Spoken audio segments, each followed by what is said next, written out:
টানা দ্বিতীয়বার IPL champion হলো রয়্যাল চ্যালেঞ্জার্স বেঙ্গালুরু। আহমেদাবাদের নরেন্দ্র মোদী স্টেডিয়ামে গুজরাট টাইটান্সকে হারিয়ে ফের সেরা খেতাব তুলে নিল বিরাট কোহলিরা। অর্থাৎ ব্যাক টু ব্যাক দুবার আইপিএল জিতল আরসিবি। কিন্তু এই আইপিএলে সেরা কারা হলেন, অর্থাৎ 2026 আইপিএলে সেরা কারা হলেন, সেটা একবার এক নজরে দেখে নেওয়া যাক। অরেঞ্জ ক্যাপ বৈভব সূর্যবংশী 10 লক্ষ টাকা পুরস্কার হিসেবে পেয়েছেন, 776 রান করেছেন। পার্পেল কাপ কাগিজো রাবাদা 10 লক্ষ টাকা পুরস্কার, 29 উইকেট পেয়েছেন। Most valuable player Vaibhav Suryavanshi 15 লক্ষ টাকা, রাজস্থান রয়্যালসের হয়ে খেলেছেন।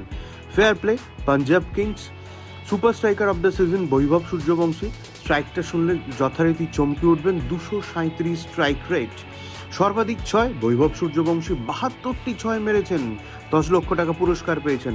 সর্বাধিক চার সাই সুদর্শন মেরেছেন, 75টি চার, 10 লক্ষ টাকা পেয়েছেন। ইমার্জিং প্লেয়ার অবশ্যই একটাই নাম, বৈভব সূর্যবংশী, 10 লক্ষ টাকা পুরস্কার পেয়েছেন। সেরা কাজ ডেফিনেটলি মনীষ পান্ডে কলকাতা নাইট রাইডার্সের, 10 লক্ষ টাকা পেয়েছেন।